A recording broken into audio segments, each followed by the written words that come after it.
Tonight only on Fox, a lot of people would consider an electric car. They would love to have one, but there's one problem for many people: the price.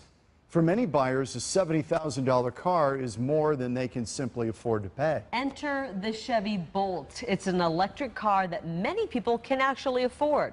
Our Steve Kraft took a Bolt for a test drive. We're putting a Chevy Bolt through its paces. It's all electric, and it's zippy, as I learned out on a test drive with Fred Liguri, a Chevrolet representative. I would decelerate now. I was trying to get you towards that 0 to 30 time in 2.9 seconds, right? Okay. Really fast. You probably got a little sense of the accelerator. Yeah, I did. I just wanted to not mess up the car. I appreciate that. You're not going to mess it up. More importantly, just pay attention to what's in front of you. Yeah, no. If you floor it, the Bolt takes off so fast it kind of knocks you back in your seat. I came to a stop just in time, pushing the car to see what it can do. It's impressive because the Bolt doesn't use oil or transmission fluid, doesn't have an engine, only batteries and an electric motor. Hardly any maintenance and hardly any noise. What's really impressive is actually how quiet this vehicle is. It's very hard to do with an electric vehicle because you've got no engine to kind of obscure the interior noise intrusion.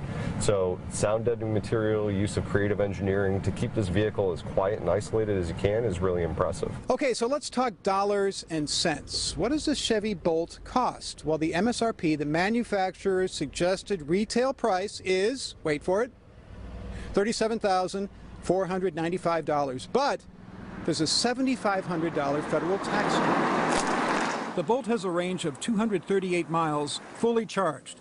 That's enough for back and forth to work and running errands for days, but not enough to drive to Los Angeles or San Diego from Phoenix. Sure, there are places to recharge out on the road, but not being able to stop for a quick fill-up can be a real deal breaker for some people. I think that there has to be a trade-off, a compromise in how I live my life based on the fact that I'm driving an electric vehicle. The great thing about carrying 238 miles worth of range is that you're no longer simply going A to B and B back to A.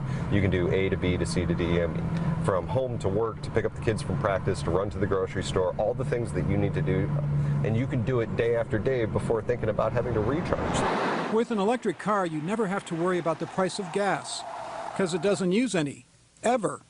Which is one reason Chevrolet says it's in the electric car business to stay. So Chevy's into electric cars to help provide choice to our customers. We know there's demand out there for folks who want to drive electric, whether it be because they would like to reduce their footprint, whether because they like the idea of that instantaneous torque, or because they like the idea of stable fuel rates, fuel costs.